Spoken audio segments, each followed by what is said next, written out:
10 minutes to transfer your answers to an answer sheet. Now turn to Section 1.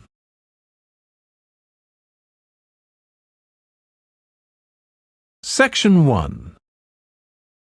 You will hear a man telephoning a friend to find out about their local public library.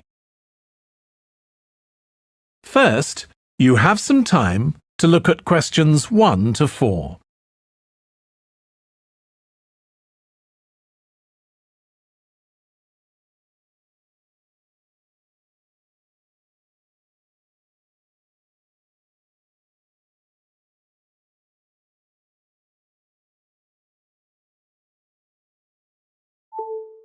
You will see that there is an example that has been done for you. On this occasion only, the conversation relating to this will be played first. Hello? Hi, Susie. It's Paul here. How are you? Enjoying your new job? You're working at the library, aren't you? Yes, I started when the library reopened a month ago. It's great. The woman says that the library reopened a month ago. So month has been written in the space. Now we shall begin. You should answer the questions as you listen because you will not hear the recording a second time. Listen carefully and answer questions 1 to 4. Hello? Hi, Susie. It's Paul here. How are you? Enjoying your new job? You're working at the library, aren't you? Yes, I started when the library reopened a month ago. It's great. Actually, Carol and I have been meaning to join for a while. Oh, you should. It doesn't cost anything, and the new library has all sorts of facilities. It's not just a place where you borrow books. For instance, there's an area with comfortable seats where you can sit and read the magazines they have there. Some people spend the whole morning there. Wish I had that amount of time to spend. Yes, you must be pretty busy at present, with the children and everything. We are, yes. But we're hoping to get away this summer. We're thinking of going to Greece. Well, we've got a much larger section of the library devoted to travel books now, so you should come and have a look. I can't remember if there's anything specifically on Greece, but I should think so. OK. Now, Carol's organising a project for the history class she teaches at school. It's about life in the town 100 years ago. Do you have anything that might be useful? Yes. Actually, we've now got a new section with materials on the history of the town and surrounding region. Right. I'll tell her. You can't always find that sort of thing on the internet. Now, in the old library, there used to be a separate room with reference books. It was a really nice, quiet room. Yes, we've put those books in the main part of the library now, but we do have a room called the community room. It can be hired out for meetings, but at other times, people can use it to study. I might use that. It's hard to find anywhere quiet at home sometimes. I can't remember how old your son and daughter are. We've introduced a special section of fiction written specially for teenagers, but they might be a bit young for that. Yes, they would be. Before you hear the rest of the conversation, you have some time to look at questions 5 to 10.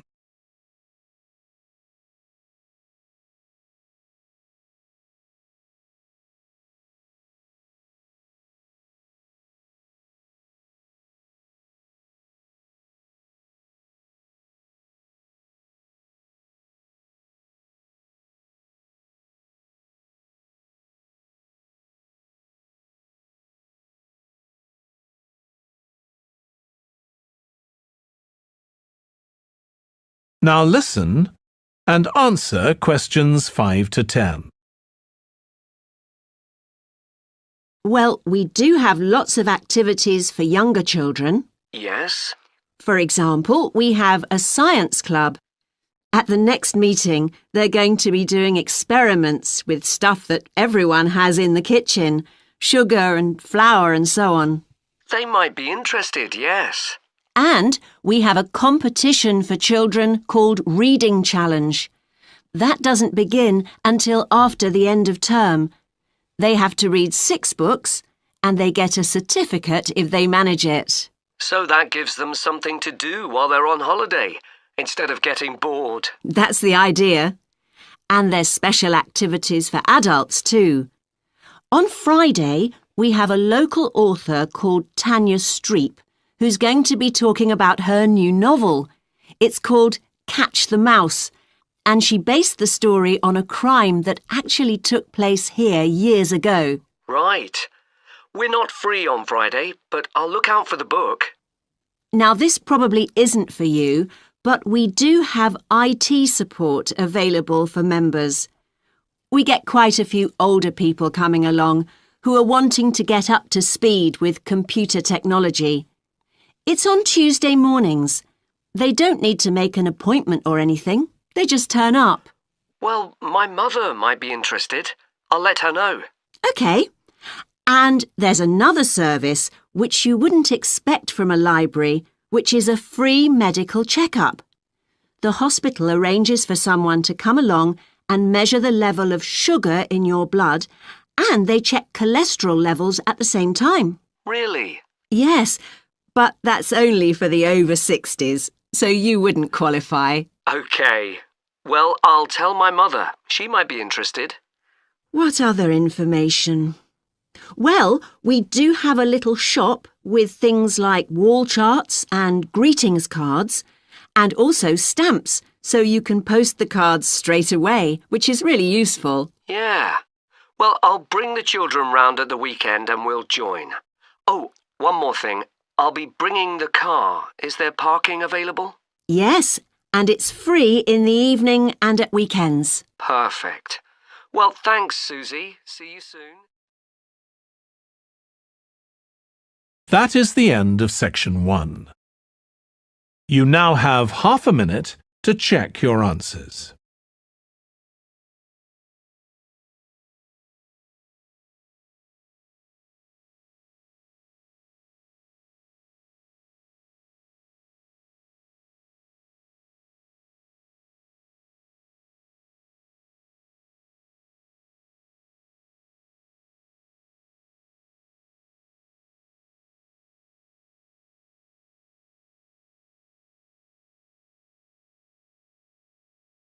Now turn to section 2.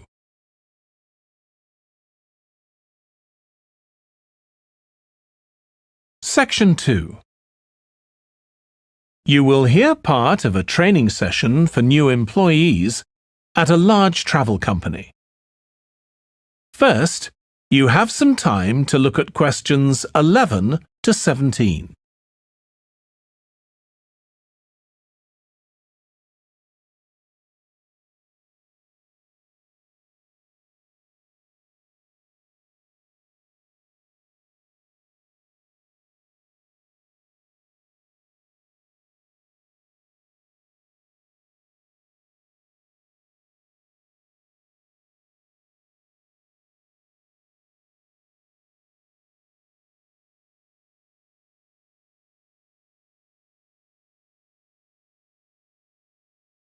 Now listen carefully and answer questions 11 to 17.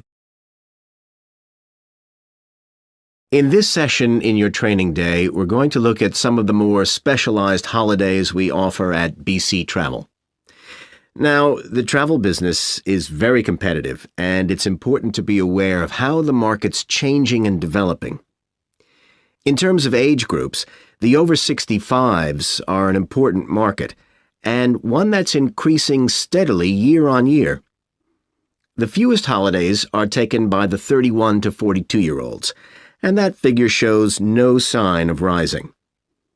The biggest market at present is still the youngest group, the 16 to 30s, but this group's also seen the biggest drop over the last few years, whereas there's a noticeable growth in the number of holidays taken by the 55 to 64-year-olds.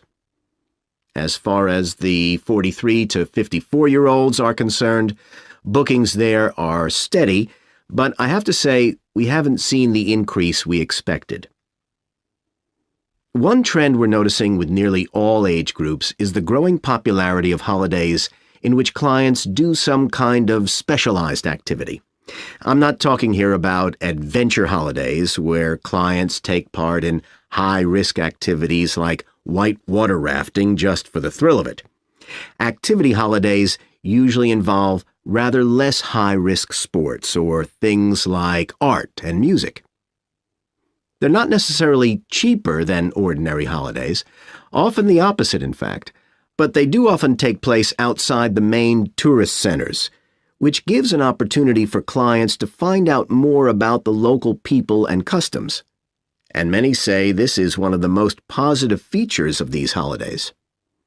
Of course, they offer the chance to develop a new skill or talent, but clients often say that more than this, it's the chance to create lasting relationships with other like-minded people. That's the main draw. Let me give you some examples of BC travel activity holidays.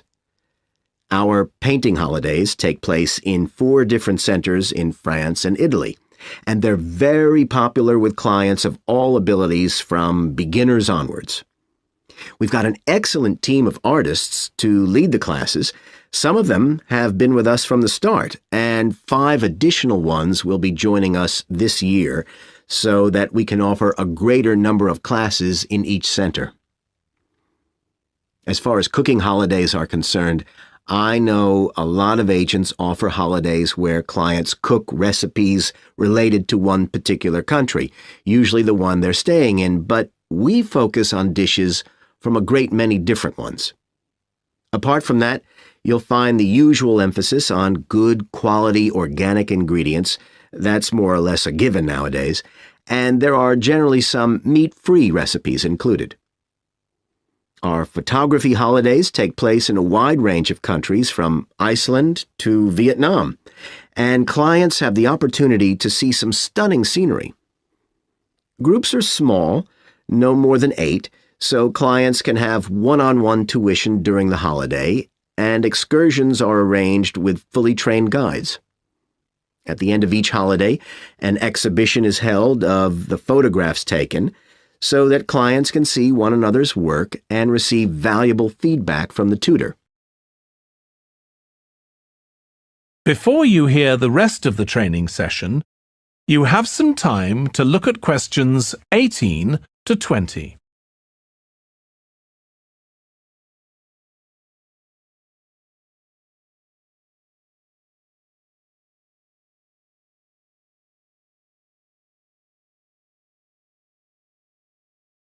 Now listen and answer questions 18 to 20. Finally, let me tell you about our fitness holidays. In Ireland and Italy, we run one-week general fitness classes for all ages and levels of fitness. Clients start the course with a consultation with a trainer, and together they draw up an individual program. As well as improving general fitness, clients find that they end up losing much of the stress they've built up in their daily lives. In Greece, we have a 2-week holiday for clients who want to do something about their weight. This has all the features you'd expect, like a personalized diet program, but one of its most popular features is that the exercise classes are all held on the beach. People say it's far preferable to being in a gym. Finally, we offer several holidays in Morocco. One very popular one is the mountain biking holiday. Bikes are provided, and there are different routes according to people's ability. We offer one which is tailored to the needs of families, which is particularly popular. Okay, so that's about all the time I have today, so thank you very much. That is the end of section 2. You now have half a minute to check your answers.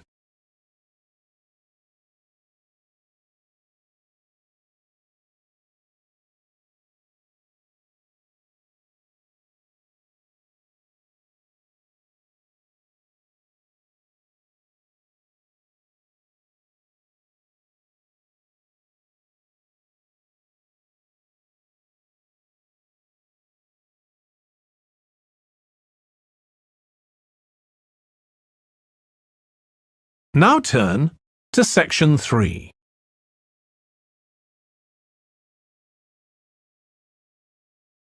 Section 3. You will hear two tourism students, called Natalie and Dave, talking about the tourism case study they are doing. First, you have some time to look at questions 21 to 26.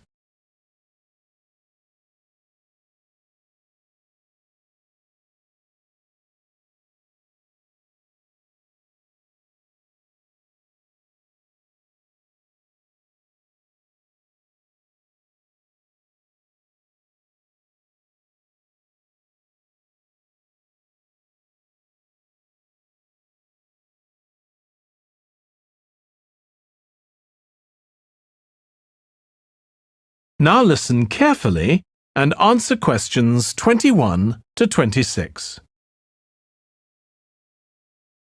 Dave, I'm worried about our case study. I've done a bit of reading, but I'm not sure what's involved in actually writing a case study. I missed the lecture where Dr. Baker talked us through it. OK, well, it's quite straightforward. We've got our focus. That's tourism at the Horton Castle site. And you said you'd done some reading about it? Yes, I found some articles and made notes of the main points. Did you remember to keep a record of where you got the information from? Sure, I know what a pain it is when you forget that. OK, so we can compare what we've read. Then we have to decide on a particular problem or need at our site. And then think about who we're going to interview to get more information. OK, so who'd that be? The people who work there? And presumably some of the tourists too? Yes, both those groups. So we'll have to go to the site to do that, I suppose. But we might also do some of our interviewing away from the site. We could even contact some people here in the city, like administrators involved in overseeing tourism. OK, so we'll need to think about our interview questions and fix times and places for the meetings.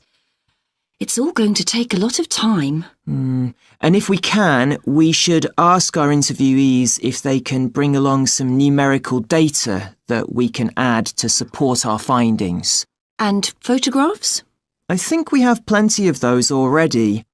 But Dr. Baker also said we have to establish with our interviewees whether we can identify them in our case study or whether they want to be anonymous. Oh, I wouldn't have thought of that. OK, once we've got all this information, I suppose we have to analyse it. Yes, put it all together and choose what's relevant to the problem we're focusing on, and analyse that carefully to find out if we can identify any trends or regularities there.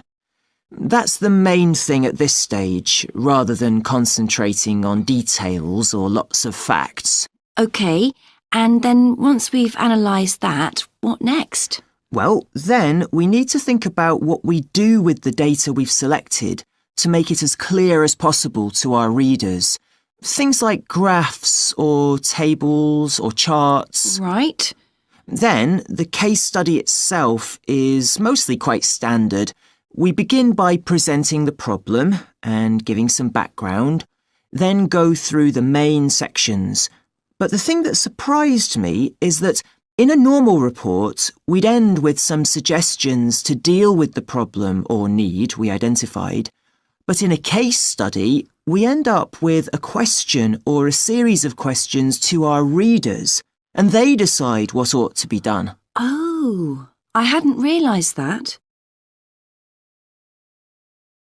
Before you hear the rest of the discussion, you have some time to look at questions 27 to 30.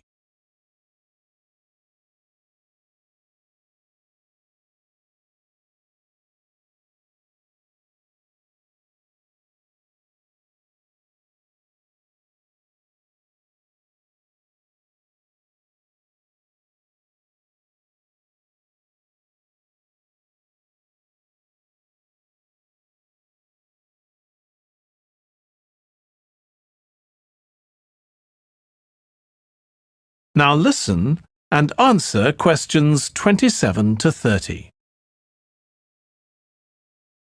So, basically, the problem we're addressing in our case study of the Horton Castle site is why so few tourists are visiting it.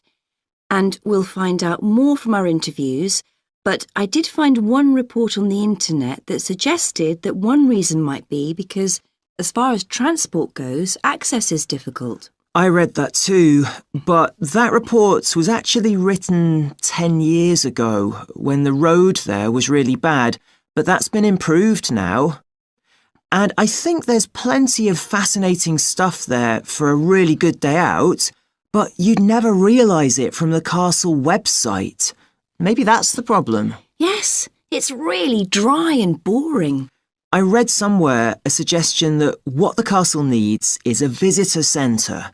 So we could have a look for some information about that on the internet. What would we need to know? Well, who'd use it for a start? It'd be good to know what categories the visitors fell into too, like school parties or retired people. But I think we'd have to talk to staff to get that information. OK, and as we're thinking of suggesting a visitor centre, we'd also have to look at potential problems. I mean, obviously it wouldn't be cheap to set up. No, but it could be a really good investment. And as it's on a historical site, it'd need to get special planning permission, I expect. That might be hard. Right, especially as the only possible place for it would be at the entrance, and that's right in front of the castle. But it could be a good thing for the town of Horton. At present, it's a bit of a ghost town. Once they've left school and got any skills or qualifications, the young people all get out as fast as they can to get jobs in the city, and the only people left are children and those who've retired. Right. Something else we could investigate would be the potential damage that tourists might cause to the castle site. I mean, their environmental impact. At present, the tourists can just wander around wherever they want. But if numbers increase, there might have to be some restrictions, like sticking to marked ways. And there'd need to be guides and wardens around to make sure these are enforced. Yes, we could look at that too. OK, well, we certainly managed.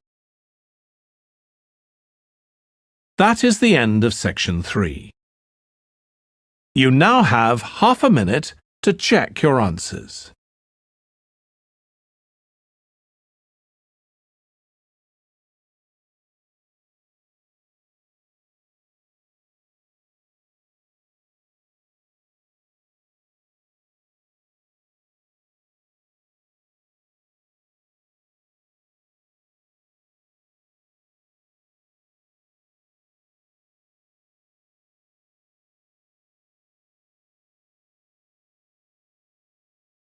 Now turn to section 4.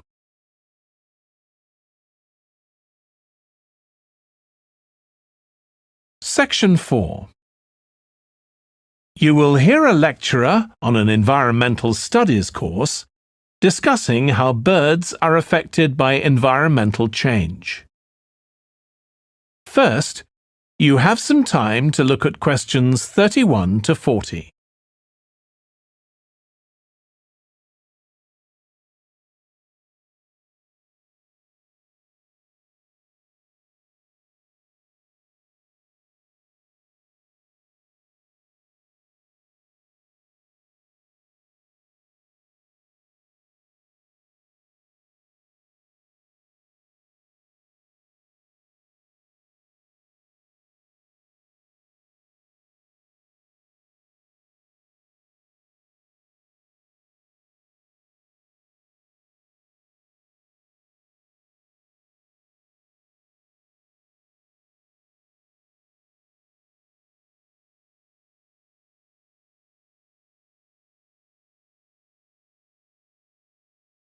Now listen carefully and answer questions 31 to 40.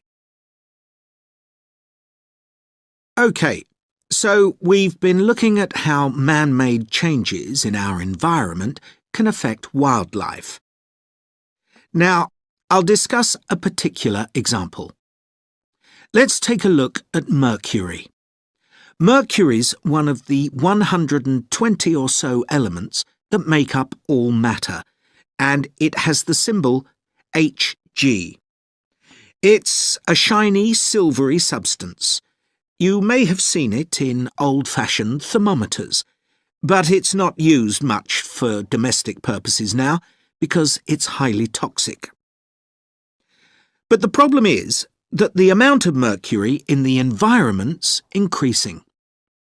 The main reason for this is the power plants used to produce electricity. The main source of energy that most of them use is still coal, and when it's burned, it releases mercury into the atmosphere. Some of this gets deposited into lakes and rivers, and if it's ingested by a fish, it's not excreted. It stays in the fish's body, and it enters the food chain. So, it's been known for some time that birds which eat fish may be affected. But what wasn't known until quite recently is that those that eat insects can also be affected. So, a woman called Claire Varian Ramos is doing some research on how this is affecting birds. And rather than looking at how many birds are actually killed by mercury poisoning, she's looking for more subtle sub-effects.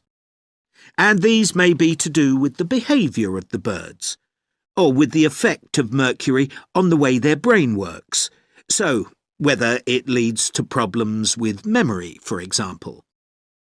And she's particularly focusing on the effects of mercury on bird song. Now, the process of song learning happens at a particular stage in the bird's development, and what you may not know is that a young bird seems to acquire this skill by listening to the songs produced by its father, rather than by any other bird. And Varian Ramos has already found in her research that if young male birds are exposed to mercury, if they eat food contaminated with mercury, then the songs they produce aren't as complex as those produced by other birds.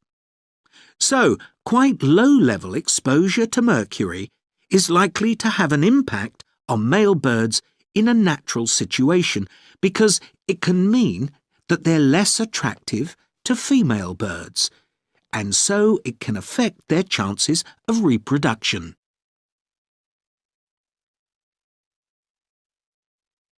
Now, the way she's carrying out this research is worth thinking about.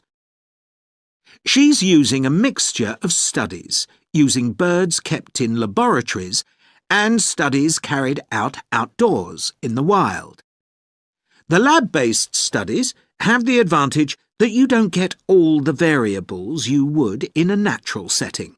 So, the experimenter has a much higher level of control, and that means they can be more confident about their results in some ways. And of course, they don't have to worry about going out and finding the birds in order to observe them.